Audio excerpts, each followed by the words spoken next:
সুপ্রিয় শিক্ষার্থী বন্ধুরা, তোমরা জানো যে তোমাদের এসএসসি পরীক্ষার শর্ট সিলেবাসে সর্বপ্রথম থাকবে প্রপোজিশন, এরপর 2 নং আইটেমে থাকবে স্পেশাল ইউজ অফ ওয়ার্ডস।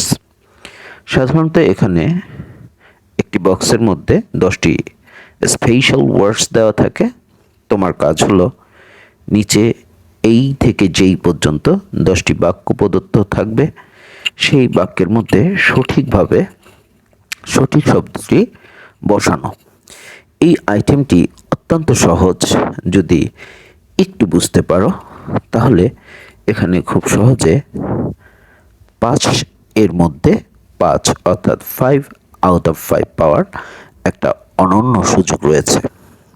তো আজকের এই ভিডিওটি আমি মূলত তৈরি করছি যারা অত্যন্ত দুর্বল তাদের জন্য শর্টকাট কিছু টেকনিক নিয়ে, শুধুমাত্র দুর্বলদের জন্য।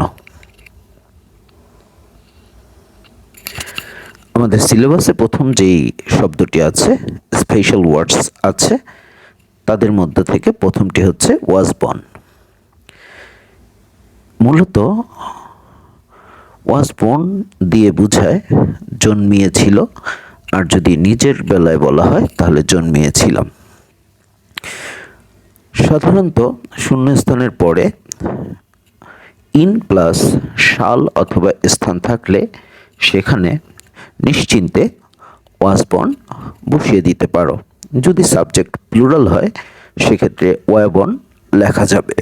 অনেক সময় ওয়াজ বর্ন না লিখে প্রশ্নে বি বর্ন থাকে, তাতেও ঘাবড়ানোর কিছু নেই। আমরা জানি বি মানে হচ্ছে am, is, are, was, were. সাধারণত জন্ম নেওয়ার ঘটনাটা পাস্ট টেন্সই আমরা বর্ণনা করে থাকি, সেহেতু এখানে সিঙ্গুলার হলে, সাবজেক্ট সিঙ্গুলার হলে ওয়াজ বর্ন, কিন্তু প্লুরাল হলে আমরা বসাবো ওয়া বর্ন। আশা করি তোমরা বুঝতে পেরেছ। আমাদের দ্বিতীয় যে শব্দটি আছে সিলেবাসে সেটি হলো হ্যাভ টু, হ্যাজ টু, এবং এই দুটির পাস্ট ফর্ম হচ্ছে হ্যাড টু। পরীক্ষায় সাধারণত বক্সের মধ্যে হ্যাভ টু বা হ্যাজ টু লেখা থাকে, কিন্তু যদি কোনো ঘটনা অতীতকালের হয় সেক্ষেত্রে আমরা হ্যাড টু ব্যবহার করতে পারবো। এখানে মূলত বাধ্যবাধকতার ক্ষেত্রে আমরা হ্যাভ টু, হ্যাজ টু বসাই, এটাই হচ্ছে রুলস। তাহলে আমরা কিভাবে বুঝবো? সাবজেক্টের পর শূন্যস্থান এবং শূন্যস্থানের পরে প্রিন্সিপাল ভার্ব থাকলে সেই শূন্যস্থানে হ্যাভ টু, হ্যাজ টু বসবে। এটা হচ্ছে তোমার শর্টকাট ক্লু। এই ক্লু ব্যবহার করে তুমি চাইলে পূর্ণ মার্কস পেতে পারো। অর্থাৎ বাধ্যবাধকতার ক্ষেত্রে হ্যাভ টু, হ্যাজ টু বসে। যেমন উই হ্যাভ টু, এখানে যেহেতু উই আছে তাই আমি হ্যাভ টু বসাবো, কিন্তু যদি আই থাকতো তাহলেও হ্যাভ টু হতো, ইউ থাকলে তাও হ্যাভ টু হতো। শুধুমাত্র থার্ড পারসন সিঙ্গুলার নাম্বার অর্থাৎ হি, শি অথবা কোনো ব্যক্তির নাম যদি থাকতো সেক্ষেত্রে আমরা শুধু হ্যাজ টু বসাতে পারতাম। আশা করি এই সামান্য জিনিসটি খেয়াল রাখলে, এবং আমাদের যে ট্রিক্স, যে মেইন ভার্বের পূর্বে শূন্যস্থানটি থাকলে আমরা সাধারণত হ্যাভ টু, হ্যাজ টু বসাবো বাধ্যবাধকতা বুঝালে, এবং অতীতকালের বাধ্যবাধকতা বুঝালে আমরা হ্যাড টু বসাবো। আমরা পরবর্তী ওয়ার্ডে চলে আসব, সেটা হচ্ছে উড রাদার। উড রাদার মানে হচ্ছে বরং, অনেকে বলে বরং ভালো। তো যেভাবে পারো তুমি মনে রাখবে। মূলত এই শূন্যস্থান পূরণ করার ক্ষেত্রে তুমি শুধু দেখবে যে শূন্যস্থান যুক্ত বাক্যে দেন আছে কিনা। দেন থাকলে শূন্যস্থানে তুমি উড রাদার বসিয়ে দিবে এবং তুমি ফুল মার্কস পেয়ে যাবে ইনশাল্লাহ। তারপরও আমি রুলস বলে দিচ্ছি। মূলত উড রাদার দিয়ে দুটি কাজের মধ্যে তুলনা করা হয়। মূলত এখানে প্রথম কাজটি দ্বিতীয় কাজ থেকে উত্তম, এই ধরনের একটা পছন্দ বা তুলনার ইঙ্গিত প্রদান করা হয়।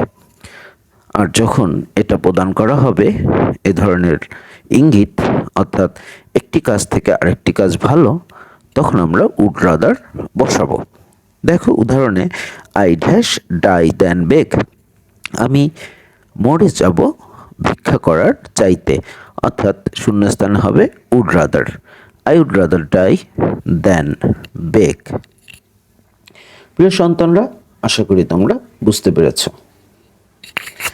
এবার আমরা চলে যাচ্ছি আমাদের আরও একটি সহজ আইটেম, অর্থাৎ স্পেশাল ইউজ অফ ওয়ার্ডসের আরও একটি সহজ গ্রামাটিক্যাল আইটেমস হচ্ছে ওয়ার্ডস হচ্ছে হ্যাড বেটার। হ্যাড বেটার মানে উচিত, সাধারণত উচিত অর্থে হ্যাড বেটার বসে। একই কাজ যদি বাধ্যবাধকতা বোঝায় তাহলে আমরা হ্যাভ টু হ্যাজ টু বসাবো, কিন্তু কোনো কাজ যদি সাধারণভাবে বলা হয় অর্থাৎ করলে ভালো এরকম উচিত অর্থ প্রকাশ পায় তাহলে আমরা হ্যাড বেটার বসাবো।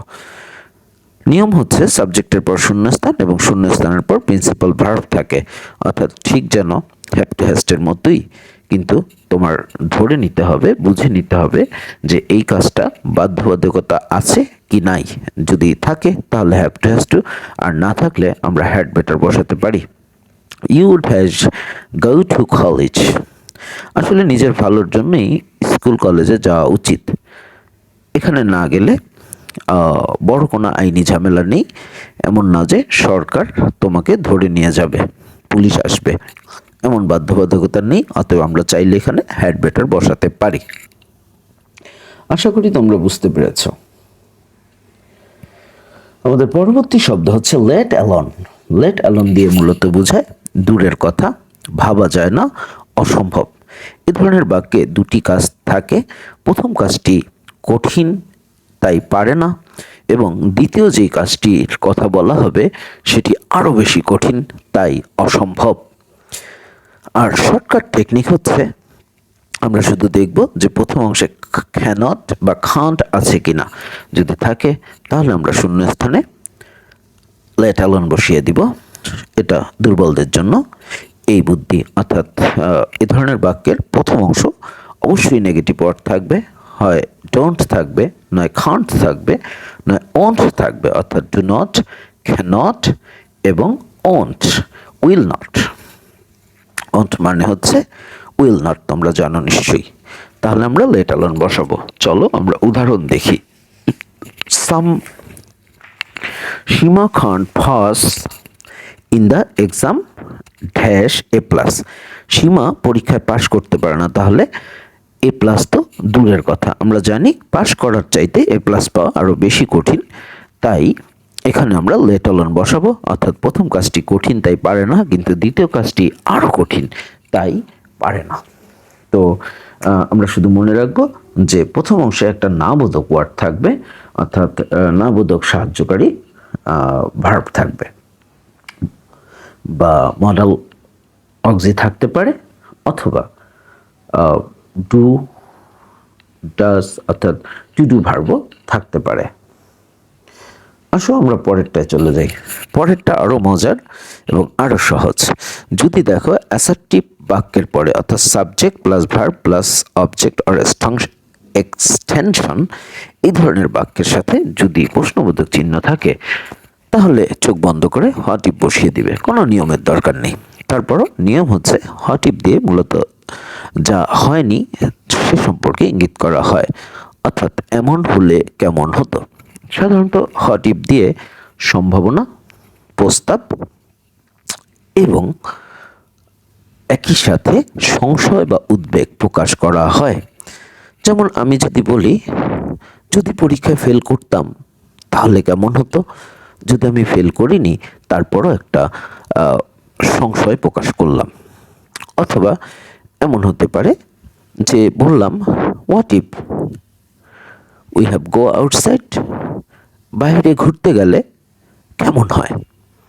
হোয়াট ইফ দিয়ে মূলত কোনো কাজ করলে বা কোনো কাজ সম্পাদিত হলে কেমন হতো, অর্থাৎ কাজ সম্পাদনের আগে এই ধরনের ইঙ্গিত দেওয়ার ক্ষেত্রে হোয়াট ইফ বসে। যারা আমরা এ সমস্ত বুঝি না, আমরা শুধু মনে রাখবো অ্যাসার্টিভ সেন্টেন্সের পর যদি শূন্যস্থান থাকে, প্রশ্নবোধক চিহ্ন থাকে এবং বাক্যের শুরুতে যদি শূন্যস্থান থাকে তাহলে আমরা হোয়াট ইফ বসিয়ে দিব।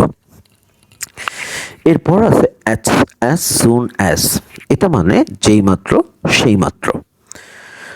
আহ, এটার ব্যাপারে আমি একটু বলে নিব যে এই বাক্যটা যদি সিঙ্গল অর্থাৎ সিম্পল বাক্যে কেউ ব্যবহার করে, যে সেক্ষেত্রে কিন্তু এটা যথাশীঘ্র হয়। যেমন সেন্ড মি সাম মানি অ্যাজ সুন অ্যাজ পসিবল, যত শীঘ্র সম্ভব আমাকে টাকা পাঠান। কিন্তু কমপ্লেক্স সেন্টেন্সের বেলায় এটার অর্থ দাঁড়াবে যেই মাত্র সেই মাত্র। মনে রাখার উপায় কি? মনে রাখার উপায় হচ্ছে শূন্যস্থানের পর দুটি পাস্ট টেন্সের বাক্য থাকবে। যেমন দেখো, সাকিব ওয়েন্ট টু স্কুল, এখানে ওয়েন্ট একটা পাস্ট, আবার দ্য ট্রেন লেফট এখানেও পাস্ট। এরকম দুটি পাস্ট অর্থাৎ অতীতকালের দুটি কাজ যদি পাশাপাশি সংঘটিত হয় সেক্ষেত্রে আমরা অ্যাজ সুন অ্যাজ বসাই, অথবা বর্তমানকালেরও যদি কোনো কাজ একটির সাথে আরেকটি সংশ্লিষ্ট থাকে সেক্ষেত্রে আমরা অ্যাজ সুন অ্যাজ বসাতে পারি। চলো আমরা পরের শব্দে চলে যাই, সেটি হলো অ্যাজ ইফ। অ্যাজ ইফ এবং অ্যাজ দো হচ্ছে দুই ভাই যাদের অর্থ একই। সেটা হচ্ছে এটা দিয়ে মূলত মিনিং যেন বোঝায়, অর্থাৎ যা নয় তা। একটু আগে আমরা বলেছিলাম হোয়াট ইফ মানে এমন যদি হতো তাহলে কেমন হতো, আর এখানে যেন, যেমন কেউ একটু বেশি সাজগোজ করলে আমরা বলি যেন সে একটা নায়িকা। আসলে সে নায়িকা না, সেটা সেও জানে, আমরাও জানি। তো এরকম অসম্ভব কথাবার্তা বলার ক্ষেত্রে, অবাস্তব কথাবার্তা বলার ক্ষেত্রে আমরা অনেক সময় অ্যাজ ইফ ব্যবহার করি। সহজ রুলস, শূন্যস্থানের পর সাবজেক্ট প্লাস পাস্ট থাকবে অথবা সাবজেক্ট প্লাস ওয়্যার থাকবে। সেক্ষেত্রে আমরা শূন্যস্থানে অ্যাজ ইফ বসিয়ে দিব। আর অর্থ অনুযায়ী যেন বোঝালে আমরা সাধারণত অ্যাজ ইফ বসাই। যেমন he talks as if he were mad. এখানে দেখো সাবজেক্টের পর ওয়্যার আছে এবং বাক্যটি পাস্ট টেন্সে আছে এবং এখানে অবাস্তব কিছু বোঝাচ্ছে, অর্থাৎ সে এমনভাবে কথা বলে যেন সে একটা পাগল। আসলে সে পাগল না। ঠিক একইভাবে পরের বাক্যে দেখো, he speaks as if he knew everything. সে এমনভাবে কথা বলে যেন সে সব কিছু জানে। লক্ষ্য করো প্রিয় শিক্ষার্থী, এখানে সাবজেক্টের পর ভার্বের পাস্ট দেওয়া আছে, তাহলে তোমার আর বুঝতে বাকি রইল না যে এখানে অ্যাজ ইফ বসবে, অর্থাৎ অ্যাজ ইফ দিয়ে অসম্ভব কথাবার্তা প্রকাশ করা হয়। যেমন আমার যদি, যেন আমি একটা সুপারম্যান, যেন আমি রাজা, যেন আমি সব জানি, যেন সে সব জানে, এই ধরনের অসম্ভব কথাবার্তা মূলত অ্যাজ ইফ এবং অ্যাজ দো দিয়ে প্রকাশ করা হয়। প্রিয় শিক্ষার্থীরা, আমরা সর্বশেষ দুটি ওয়ার্ডে চলে আসছি, একটা হচ্ছে দেয়ার আর একটা হবে ইট। এগুলোকে ইন্ট্রোডাক্টরি দেয়ার এবং ইন্ট্রোডাক্টরি ইট বলে। মূলত সাবজেক্ট পজিশনে এগুলো বসে এবং বসে মূলত এটা দিয়ে সাবজেক্ট, ওই বাক্যে ভালো কোনো সাবজেক্ট নেই, জুৎসই কোনো সাবজেক্ট না থাকার কারণে সাবজেক্ট হিসেবে এটি কাজ করে, যদিও বাক্যে অনেক সময় ইন্ট্রোডাক্টরি হিসেবে বসার ফলে এগুলোর নিজস্ব কোনো অর্থ হয়নি। যেমন ইট ইজ সানডে, এর মানে এই নয় যে ইহা হয় রোববার বা রবিবার, মূলত আজ রবিবার বোঝায়। অর্থাৎ আমরা বলতে চাচ্ছি যে দেয়ার এবং ইট ইন্ট্রোডাক্টরি হিসেবে বসলে সাধারণত এর কোনো অর্থ থাকে না। তাহলে আসো দেয়ার কখন বসাবো? যদি আমরা দেখি কোনো শূন্যস্থানের পরে কোনো স্থান বা জায়গা নির্দেশ করা হয়েছে, গ্রাম, স্কুল, কলেজ, মাদ্রাসা অথবা শহর, এই ধরনের কোনো স্থান বা জায়গার নাম থাকে, তাহলে আমরা সেখানে শূন্যস্থান দেয়ার বসাবো। আরও ভালো বুদ্ধি সেটা হলো এই ধরনের শূন্যস্থান সাধারণত ভার্বের আগে থাকে এবং বাক্যের একদম শুরুতে থাকে। ঠিক একইভাবে আমরা চলে যাই ইটে। যদি আমরা দেখি শূন্যস্থানের পরে বিভার্ব আছে এবং বিভার্ব আছে, শুরুতে শূন্যস্থান এবং তারপরে বিভার্ব আছে অথবা মেইন ভার্ব আছে, সেক্ষেত্রে আমরা ইট বসাই ইন্ট্রোডাক্টরি হিসেবে। এখানে আরও কিছু রুলস আমরা বলতে পারি, যেমন দিনের ক্ষেত্রে, সময়ের ক্ষেত্রে, আবহাওয়ার ক্ষেত্রে, ইতর প্রাণীর ক্ষেত্রে, কোনো একটা বিষয়কে বোঝানোর জন্য, কোনো একটা বস্তুকে বোঝানোর জন্য আমরা ইট ব্যবহার করতে পারি। যেমন it is a খ্যাট, it is a computer, it is a laptop, it is a mobile. এভাবে আমরা নানানভাবে ইট ব্যবহার করতে পারি। যেমন it is very hot today, it is very cold today. এভাবে কিন্তু আমরা বিভিন্নভাবে ইভেন আমরা দূরত্ব বোঝানোর জন্য ইট ব্যবহার করতে পারি। যেমন ইট ইজ ভেরি ফার। অনেক নিয়ম আছে, কিন্তু এত কিছু মনে রাখার কোনো দরকার নেই। আমরা শুধু মনে রাখবো ইন্ট্রোডাক্টরি দেয়ার বসে স্থানের পূর্বে, আর বাদ বাকি ইতর প্রাণী হতে শুরু করে বস্তু হতে শুরু করে যা কিছু আছে, ছোট বাচ্চা হতে শুরু করে, অর্থাৎ ইমপার্সোনাল প্রোনাউন যেগুলো আছে সেগুলোর সাথে সাধারণত আমরা ইট ব্যবহার করি। তো আশা করি এই শর্টকাট রুলসগুলো যদি তুমি জানো, তাহলে তোমার জন্য এটা অসাধারণ একটা সুবিধা বয়ে আনবে। আমি পিছন থেকে আবার সামনের দিকে যাচ্ছি। ইট আমরা বসাবো কখন? ইট বসাবো মূলত আমরা শূন্যস্থানের পরে যদি বি ভার্ব ইজ থাকে, অর্থাৎ সিঙ্গুলার থাকে, অথবা মেইন ভার্ব সেটাও যদি সাধারণত সিঙ্গুলার ফর্মে থাকে, অর্থাৎ ভার্বের সাথে আসবে ইয়েস থাকে প্রেজেন্ট টেন্সে, সেক্ষেত্রে আমরা ইট বসাবো। ইট দিয়ে মূলত বস্তু, ইতর প্রাণী অথবা কোনো একটা বিষয়কে বোঝানো হয়। অপরদিকে দেয়ার, ইন্ট্রোডাক্টরি দেয়ার মূলত বসবে কোনো একটা স্থানের নাম বোঝালে বা জায়গাকে ইন্ডিকেট করা হলে এটি মূলত ভার্বের আগে শূন্যস্থানটি থাকবে। প্রিয় শিক্ষার্থীরা, তোমরা মনে রাখবে যে ওয়াজ বর্ন মূলত সাবজেক্টের পরে ভার্ব হিসাবে বসে, বাট এখানে দেয়ার একেবারেই বাক্যের শুরুতে নিজেই সাবজেক্ট হিসাবে বসে। অতএব এই দুটোর সাথে কনফিউশন হওয়ার কোনো সম্ভাবনা নেই। কখন বসে মনে রাখতে হবে অবাস্তব কোনো ইচ্ছা, অথবা এইভাবে মনে রাখতে পারো সাবজেক্টের পর যদি ওয়ার থাকে, শূন্যস্থানের পর যেই সাবজেক্ট, তারপরে যদি ওয়ার বা সাবজেক্টের পর পাস্ট ফর্ম থাকে, সেক্ষেত্রে আমরা অ্যাজিভ বসাই। এটাই শর্টকাট রুলস। আর যদি দুটো পাস্ট টেন্সের বাক্য যুক্ত করতে হয় কমপ্লেক্স সেন্টেন্স তৈরি করার জন্য, সেক্ষেত্রে আমরা অ্যাজ সুন অ্যাজ বসাই। অর্থটা কি দাঁড়ায়? যতই ততই। অর্থাৎ আমরা এভাবে করতে পারি, তে না তে, অর্থাৎ দেখতে না দেখতে, যেতে না যেতে, অর্থাৎ ভার্বের সাথে তে না তে আমরা যোগ করব। যেমন as soon as Shakib went to school, Shakib স্কুলে যেতে না যেতে দ্য ট্রেন লেফট, ট্রেন ছেড়ে চলে গেল।